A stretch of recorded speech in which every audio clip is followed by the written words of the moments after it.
저를 반갑습니다. 저를 처음 보시는 분도 계실 테고 저를 아시는 분도 이 중에는 계신 줄 압니다. 우리 문 목사님하고는 좀 사이즈 자체가 너무 달라가지고 좀 놀라실 수도 있는데, 제가 목사님의 제자입니다. 호원대학교에서 목사님을 만난 지가 벌써 34년이 됐습니다. 참 변함없이 한결같은 우리 목사님 너무너무 존경하고, 또 제 일생의 많은 인연들 중에서도 우리 목사님을 만난 것이 저 개인적으로 가장 큰 하나님의 축복의 중에 하나라고 말씀드리고 싶습니다. 우리 잠깐 인사하겠습니다. 만나서 반갑습니다. 옆에 분들에게 인사하겠습니다. 예수의 이름으로, 예수님의 이름으로 사랑합니다. 좀 기분 편하게 이렇게 하시면 좋을 것 같아요.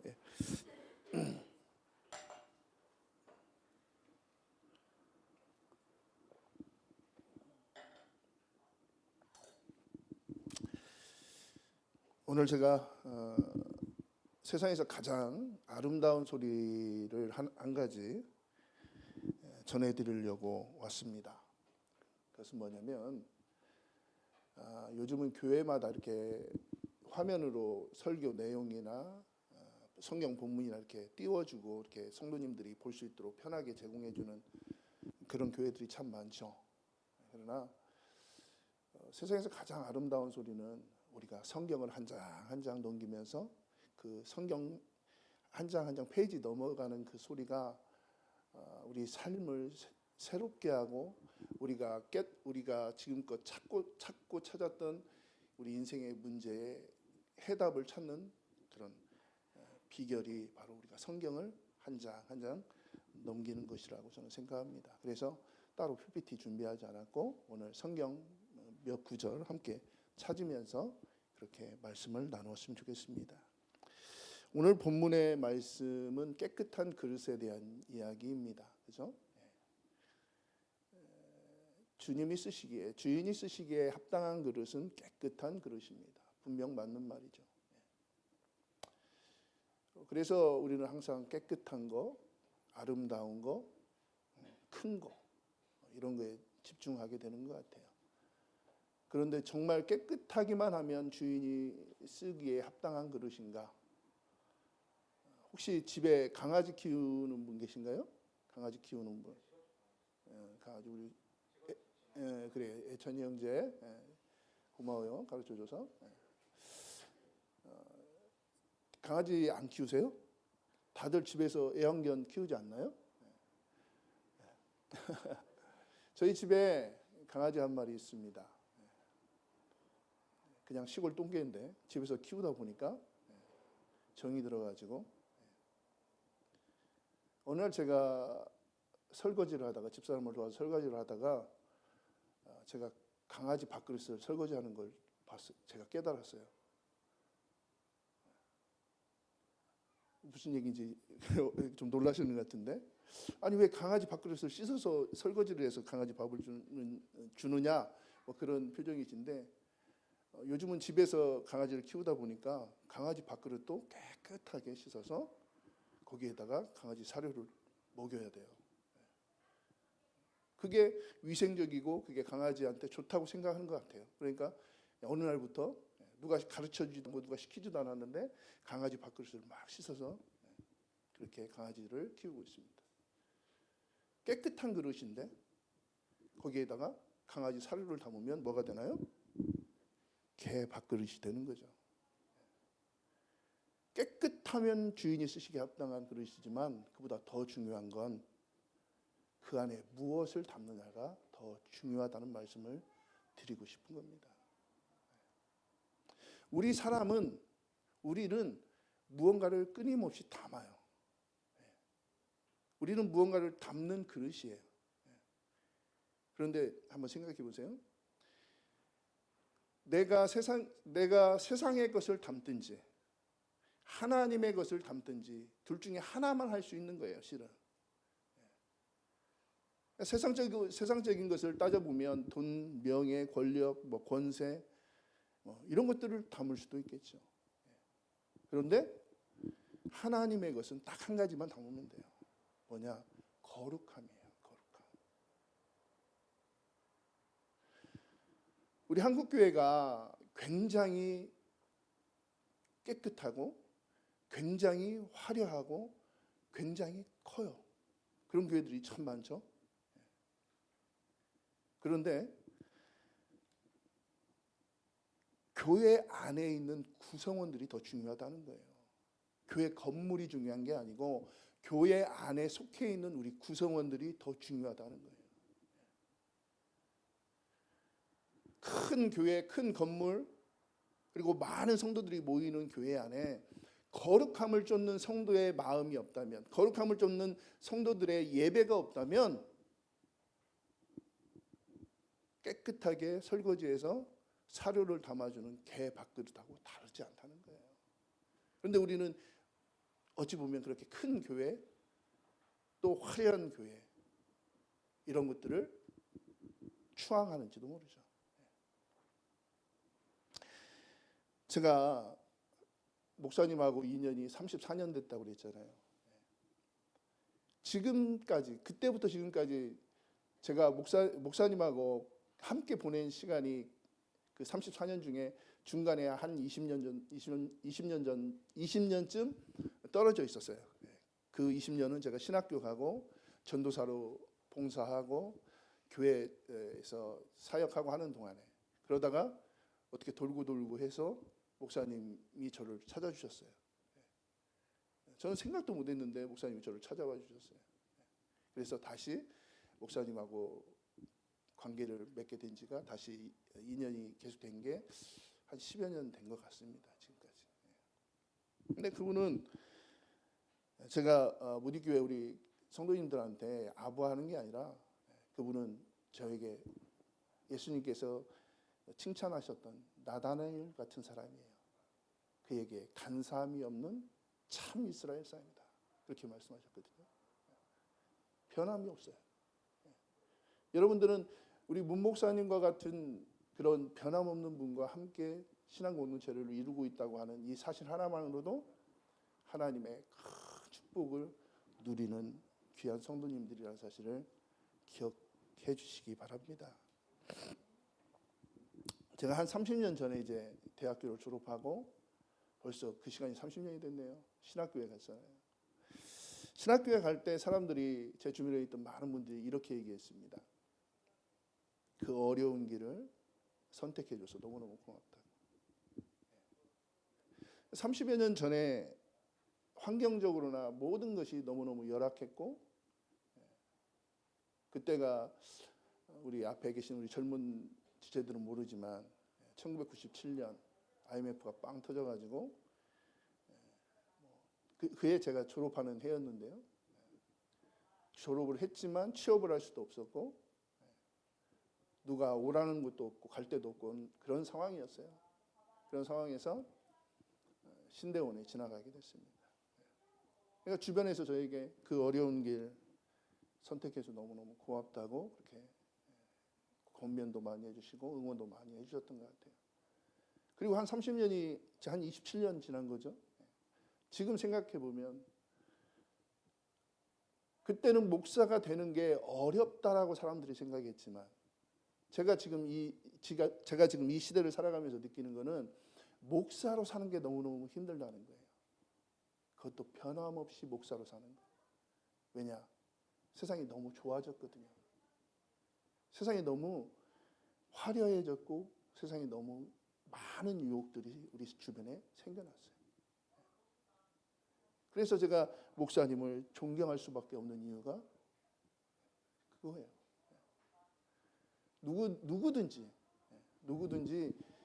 대접받고, 누구든지 인정받고, 누구든지 칭찬받고 싶어하는 그런 세상이지만, 한결같은 마음으로 정말 참 이스라엘 사람으로 그렇게 살아가는 우리 목사님 너무너무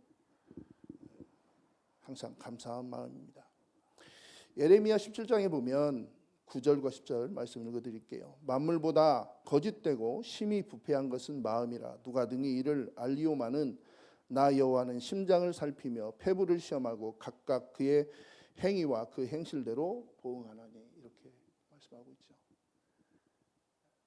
그동안 목사님이 무디교회를 위해서 또 우리 성도님들을 위해서 또 심지어는 우리 호원대학교와 학생들을 위해서 많은 희생과 많은 수고를 아끼지 않으셨어요. 그것도 변함없는 마음으로. 어찌 보면 목사님이 교육자로서 지낸 한 40여 년, 그 시간 동안 변함없는 마음으로 섬겨왔고 봉사하고 헌신했기 때문에 하나님께서 우리 무디교회를 통해서 그동안의 목사님의 수고와 노고에 대해서 하나님께서 반드시 보응하시는 그런 순간이 올 것이다. 저는 그렇게 믿고 있습니다. 또한 우리 무디교회 우리 성도님들께 제가 오늘 몇 가지 질문도 드리고 싶습니다. 오늘 나의 마음 가운데 내가 지금 담고 있는 것이 무엇인지 그걸 고백해달라고 하면 무례함이 되고 신뢰가 되겠지만 스스로 한번 생각해 보세요. 나는 지금 무엇을 담고 있는가? 요즘 교회마다 어려움을 겪고 있는 것이 하나 있어요. 뭐냐면 부교역자들을 구하지 못해요. 전도사들도 또 혹은 부목사님들도 청빙을 하면 교회에 와서 무엇을 보냐면 교회의 규모나 성도들의 숫자나 또 그들에게 지급되는 보수 뭐 이런 거를 많이 보는 것 같아요. 이건 제가 가상으로 이야기하는 게 아니고 저희 큰 딸과 큰 아들이 둘 다 지금 신학생이거든요. 큰 딸은 저쪽 송천동에 있는 예은교회에서 우리 무디교회와 같은 교단이더라고요. 거기서 3년째 사역을 하고 있거든요. 2학년 때 교수님이 이제 신학교 교수님이 추천을 해 주셔서 무디교회에 가서 어린 아이들을 섬기고 있습니다. 근데 그 동안에 한 대 6분의 부교역자들, 부목사님들이 교회를 떠나셨대요. 그래서 새로운 인력들을 충원해야 되는데 오지 않는다는 거예요. 와서 사례는 얼마나 받는지, 혹은 하루에 얼마나 근무를 해야 되는지 그런 것 질문한다는 거예요. 그리고 오겠다고, 알겠습니다, 출근하겠습니다 약속하고도 그 다음 날 못 간다고 그냥 전화하고 이렇게 하는 그런 케이스도 참 많다고 그래요. 제가 신학교 갈 때 부름받아 나서니 몸 어디든지 가오리다. 이름 없이 빛도 없이 주만 섬기리다.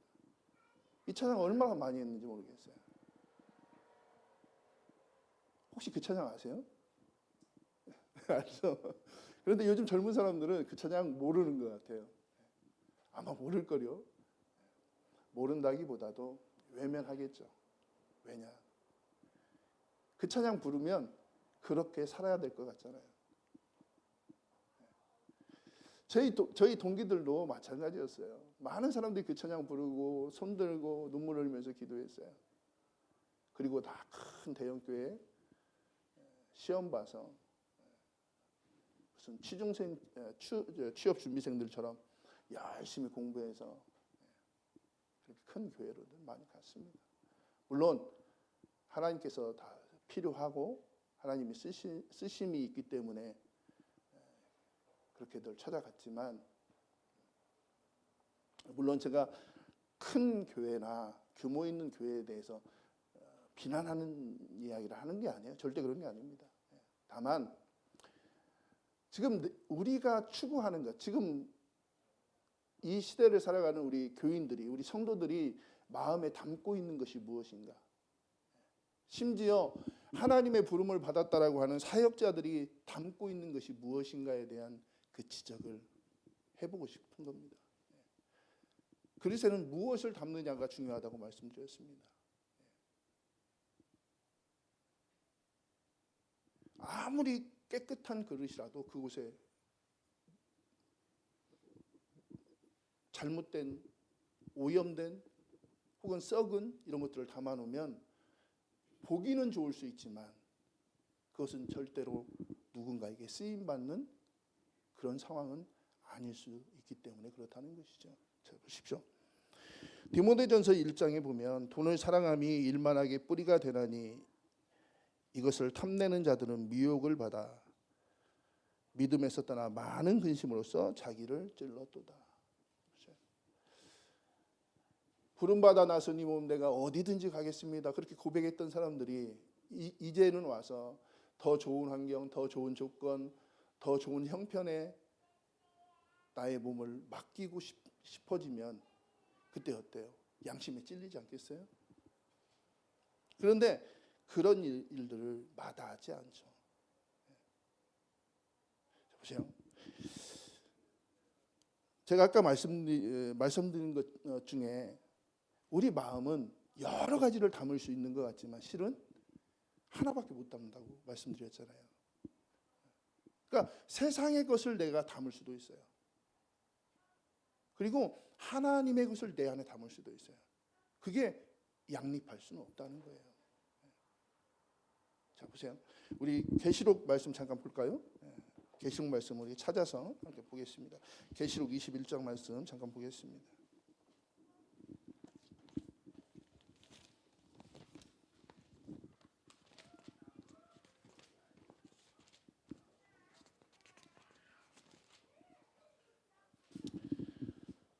계시록 21장 2절 그리고 10절 그리고 18절 이후에 한번 말씀 보겠습니다.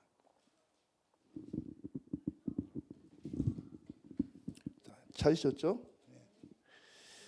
또 내가 보매 거룩한 성 예루살렘이 하나님께로부터 하늘에서 내려오니 그 준비한 것이 신부가 남편을 위하여 단장한 것 같더라. 예루살렘 성이 어떻다고요? 거룩하대요. 크고 아름답고 웅장하고 이게 아니고 그냥 거룩하대요. 10절 말씀 볼게요. 성령으로 나를 데리고 크고 높은 산으로 올라가 하나님께로부터 하늘에서 내려오는 거룩한 성 예루살렘을 보이니. 예루살렘 성이 어떻다고요? 거룩하대요. 자, 그러면 예루살렘이 어떻게 생겼는지 한번 쭉 볼까요? 자, 18절 이후에 쭉 나와 있죠. 그 성곽은 벽옥으로 쌓였고 그 성은 정금인데 맑은 유리 같더라. 그 성의 성곽의 기초석은 각색 보석으로 꾸몄는데 첫째 기초석은 벽옥이요, 둘째는 남보석이요, 셋째는 옥수요, 넷째는 녹보석이요, 다섯째는 홍만호요, 여섯째는 홍보석이요, 일곱째는 황옥이요, 여덟째는 녹옥이요, 아홉째는 담황옥이요, 열째는 비치옥이요, 11번째는 청옥이요, 열두째는 자수정이라.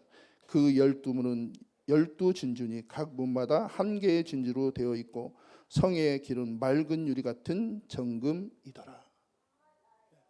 자, 예루살렘 성이 무엇으로 꾸며져 있죠? 각종 보석으로 쫙 꾸며져 있잖아요. 우리가 봤어요.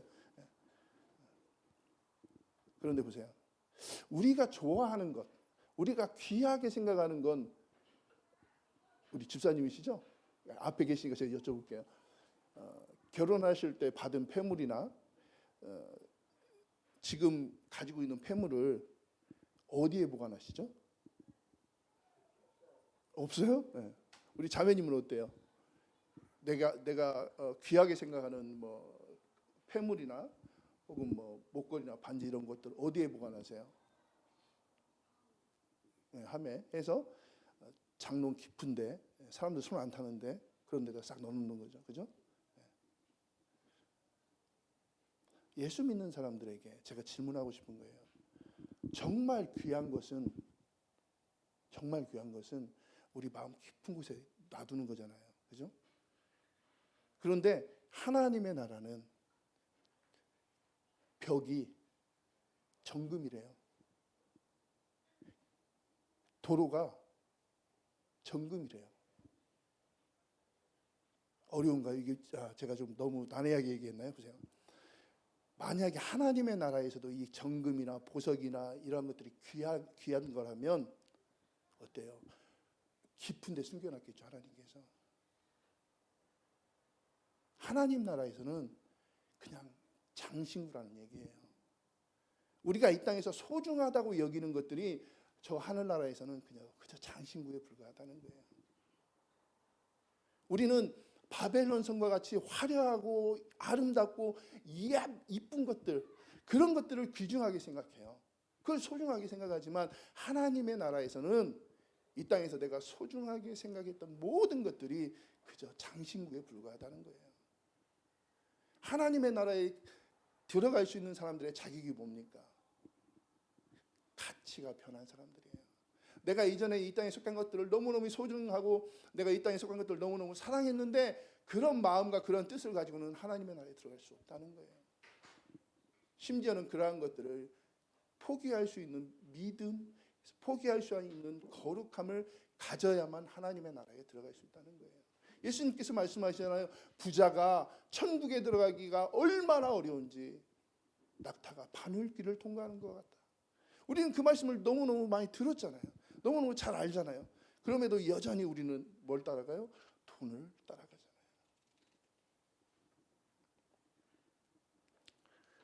두 번째 질문입니다. 솔로몬 왕 아시죠? 솔로몬 왕. 자, 솔로몬 왕 하면 떠오르는 귀절이 있죠. 예, 그렇죠. 예, 헛되고 헛되며 헛되고 헛되니 모든 것이 헛되도다. 역설적이잖아요. 평생을 정말 권세란 권세를 다 누리고 세상의 아름다운 것을 다 누렸던 솔로몬 왕이 헛되고 헛되며 헛되고 헛되니 모든 것이 헛되다고 얘기해요. 이게 진정한 역설 아닙니까? 왜 그랬을까요, 도대체?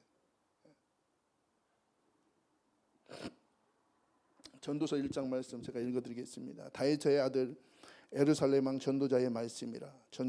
전도자가 이르되 헛되고 헛되며 헛되고 헛되니 모든 것이 헛되도다. 해 아래에서 수고하는 모든 수고가 사람에게 무엇이 유익한가? 한 세대는 가고 한 세대는 오되 땅은 영원히 있도다. 해는 뜨고 해는 지되 그 떴던 곳으로 빨리 돌아가고 바람은 남으로 불다가 북으로 돌아가며 이리 돌며 저리 돌아 바람은 그 불었던 곳으로 돌아가고 모든 강물은 다 바다로 흐르되 바다를 채우지 못하며 강물은 어느 곳으로 흐르든지 그리로 연하여 흐르느니라. 모든 만물이 피곤하다는 것을 사람이 말로 다 말할 수 없나니 눈은 보아도 족함이 없고 귀는 들어도 가득 차지 아니하도다. 솔로몬이 얘기해요. 만족할 수 없다. 세상의 것으로는 만족할 수 없다고 고백하는 거예요. 혹시 솔로몬이 결혼을 몇 번 했는지 아십니까? 1000번 했어요. 1000번. 그러니까 1000번 결혼을 했는지는 모르겠지만 각 씨가 1000명이었던 건 분명해요. 그보다 더 많을 수도 있죠. 정답을 말씀하셔서 제가 깜짝 놀랐는데 열왕기상 10장에 보면 솔로몬 왕이 바로의 딸 외에 이방의 많은 여인을 사랑하였으니 그 모압과 암몬과 에돔과 시돈과 헷 여인이라.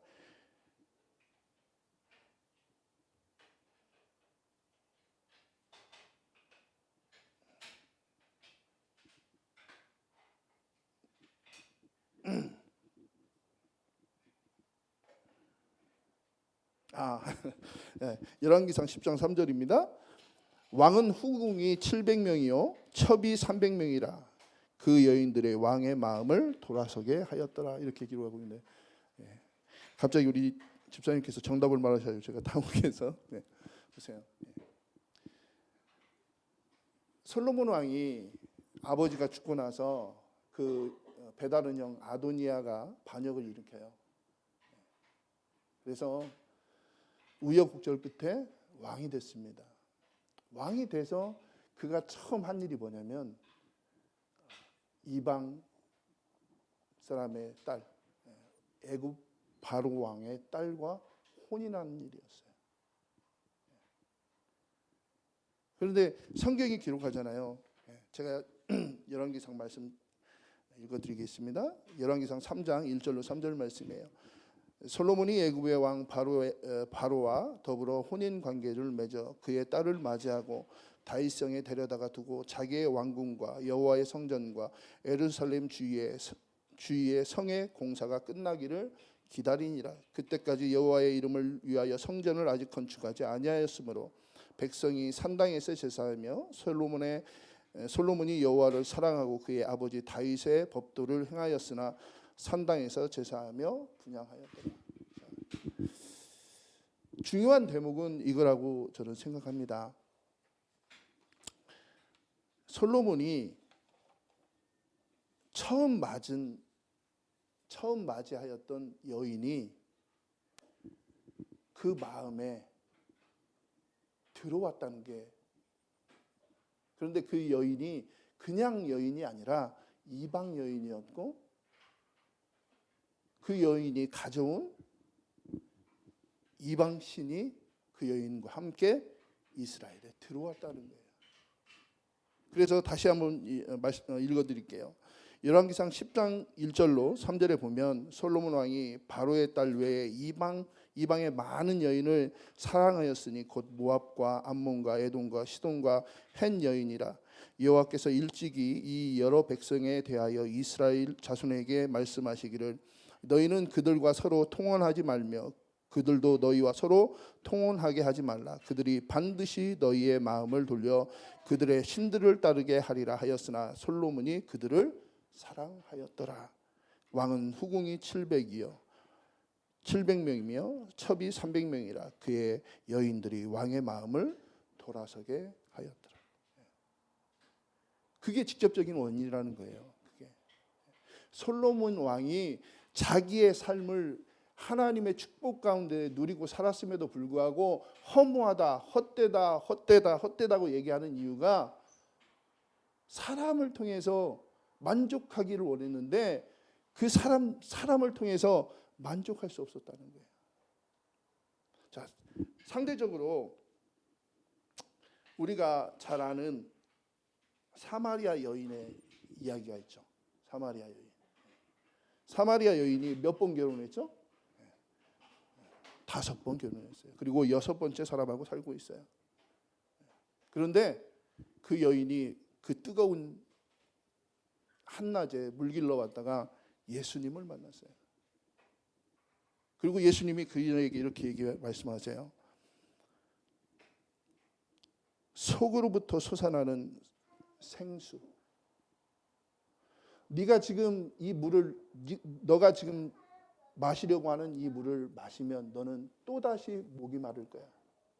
그래서 넌 내일 낮에 또 물을 기르러 이곳에 또 나오게 될 거야. 그런데 내가 너에게 주는 이 생수는 영원토록 목마르지 않는 생수가 될 것이야. 솔로몬이 하나님의 많은 축복을 누리면서도 늘 갈급한 마음으로, 늘 타는 목마름으로 지냈다면 이 여인은 지금까지는 육체의 소욕, 육체의 정욕을 따라서 살아왔지만 예수님을 만나는 그 순간에 이 여인에게 하나님이 주시는 생수가 임했다는 것이죠. 그래서 그 여인이 만족하게 되었고 그 여인이 동네로 뛰어들어가면서 지금껏 그 여인을 경멸하던 사람들 앞에서 당당하게 외치게 된 거죠. 내가 그리스도를 만났다고. 내가 메시아를 만났다고. 사람은 사람으로서 만족함을 얻으려고 노력해요, 항상. 그러나 사람은 안타깝게도 누군가에게 만족함을 주지 못해요. 왜냐? 사람은 누구나 다 결핍한 존재잖아요. 사랑의 굶주리고 애정의 같은 말입니다만 사랑의 굶주리고 누군가의 관심에 굶주리고 누군가의 위로에 굶주리고 누군가에게 끊임없이 도움을 받아야 되는 연약한 존재잖아요. 그래서 사람은 사람에게 만족감을 줄 수 없어요.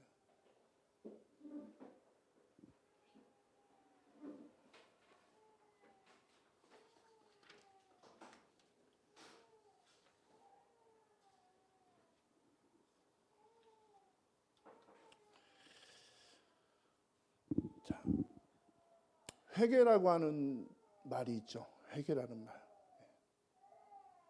그 뜻이 정확히 무엇인지 혹시 아시나요? 회개가 뭐죠? 반성하는 건가요? 회개는 이런 거래요. 가던 방향을 돌이킨다. 그런 뜻이래요. 자, 내가 처음에 물질을 담았어요. 내 마음에. 내가 처음에 쾌락을 내 마음에 담았어요. 내가 처음에 명예를 내 마음에 담았어요. 그러면 전 그 길을 향해서 가는 거예요. 예수님을 만나면 이제 어떻게 해야 돼요? 가던 길을 돌이켜야 되잖아요. 그죠? 그럼 어떻게 해야 됩니까? 이미 내 마음에 가득 찬, 내 마음에 그릇에 가득 찬 이 물질 혹은 쾌락 혹은 명예 어떻게 해야 돼요? 내 마음에 있는 거 어떻게 해야 돼요? 쏟아내야 될 거 아니에요. 그죠? 하나님께서 두 가지 방법을 사용하시는 것 같아요. 첫 번째는 솔로몬이 하나님 앞에 그렇게 범죄했기 때문에 솔로몬의 그 죄악으로 인해서 이스라엘이 박살나 버리잖아요. 표현이 좀 과격하지만 나라가 쪼개져 버리잖아요. 백성들이 수없이 많은 고통을 당하게 되잖아요. 그리스도를 깨면 돼요. 그런데 그건 너무 많은 상처가 남고 너무 많은 아픔이 발생되는 이유이죠. 또 하나는 예수님의 방법이라고 저는 생각하는 게 뭐냐면 끊임없이 은혜를 부어주세요. 끊임없이. 보세요. 이 컵에 있는 물이 한 4, 5일 돼서 이제 못 먹게 됐어요. 그러면 그냥 버리면 되지만 비유적으로 얘기하자면 이 컵에다가 새물을 계속 부어주는 거예요. 그러면 저나 목사님이 마시지 않지만 다음 주에도 틀림없이 마실 수 있는 물이 되잖아요. 그런 것처럼 예수님께서 우리 마음에 그렇게 날마다 새로운 은혜를 부어주고 계신 줄로 믿습니다. 저는 그게 더 중요하다고 생각해요. 나는 오늘도 가던 길 가고 있을지도 몰라요. 왜냐? 관성 때문에. 관성. 죄에도 관성이 있습니다. 우리 10일 날 총선 치렀는데요. 전 정치적인 이야기를 하자는 게 아니고 수백 명의 사람들이 명예를 쫓아서 총선에 출마했잖아요. 그죠? 그중에 254명만 선택을 받았잖아요. 물론 비례대표까지 포함해서 300명이 뽑혔지만 그 나머지 사람들은 다음에 또 안 나올까요? 다음에 또 나올 거 아닙니까? 왜냐? 그 사람들은 여기를 채워야 되니까.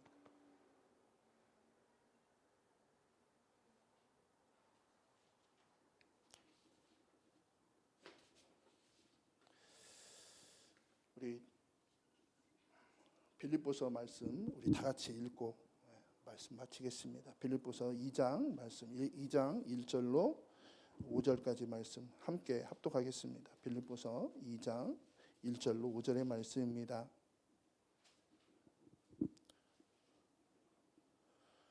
찾으셨습니까? 네.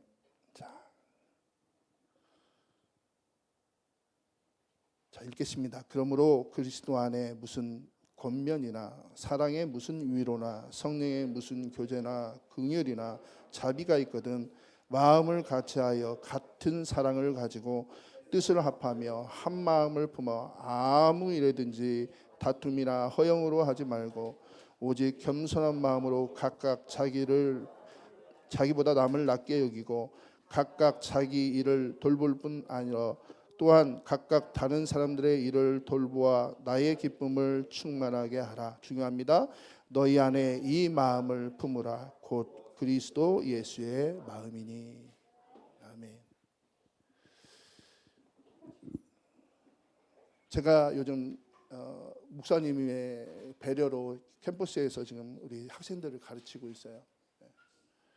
다행인 것은 이번 학기에 초신자들, 정말 교회를 한 번도 나가보지 않은 친구들이 한 20명 정도 전도가 됐어요. 너무너무 막 힘들어요. 왜냐? 무슨 얘기를 해도 이해를 못해, 이 친구들이. 그러니까 어려서부터 그래도 교회도 다니고 부모님들의 기도에 영향을 받고 막 이런 친구들이라면 무슨 얘기를 해도 어느 정도 받아들여지고 이게 느껴질 텐데, 마치 대리석벽에다가 이야기하는 것 같아요. 무슨 얘기하면 막 튕겨나오는 게 막 느껴져요. 그런데요, 저도 그랬잖아요. 예수님 입장에서 보면 저도 그랬잖아요. 제가 27살 먹어서 교회를 처음 갔거든요. 그 전에는 예수 믿는 사람들을 핍박하던 정말 바울과 같은 사람이었어요. 하나님께서 저희 삶 가운데 개입하셔서 오랜 시간이 걸렸지만 하나님께서 저를 변화시키셨던 것처럼 저도 주님의 마음을 가지고 우리 청년들을 대하고 청년들을 섬기고 청년들이 변화될 수 있도록 기도하려고 노력하고 있습니다. 세상에 화려한 바벨론 성과 같은 그런 교회들이 많이 있습니다. 그러나 다시 한번 말씀드리자면 중요한 건 그 외관이 중요한 게 아니고 그 안에 존재하는 우리가 중요하다는 거예요. 그 안에서 여전히 돈을 쫓고 여전히 명예를 쫓고 여전히 권세를 쫓고 여전히 세상의 것을 쫓는 사람들이 가득하다면 그건 교회가 아니에요. 그렇잖아요. 누구도 이렇게 이야기하는 것을 꺼려할 수밖에 없지만 한국 교회의 모습이 그래요 지금. 그러나 분명한 것은 작은 교회에서 정말 신령과 진정함으로 하나님을 예배하는 여러분들이 있기 때문에 우리 한국 교회에 소망이 있는 줄로 믿습니다. 그리고 우리 마음 가운데 예수님의 마음을 품고 세상을 바라보고 예수님의 마음을 품고 성도들을 바라보고 예수님의 마음을 품고 아이들을 바라보고 그런 마음이 시간이 되면 하나님이 기뻐하시는 그때에 하나님이 계획하신 대로 하나님의 방법대로 우리가 하나님 앞에 그렇게 쓰임 받았다는 사실을 확인하는 그 순간이 반드시 우리 삶 가운데 임할 줄로 믿습니다. 기도하겠습니다. 참으로 좋으신 아버지 하나님, 오늘 우리 마음에 예수님의 마음을 품기를 원합니다.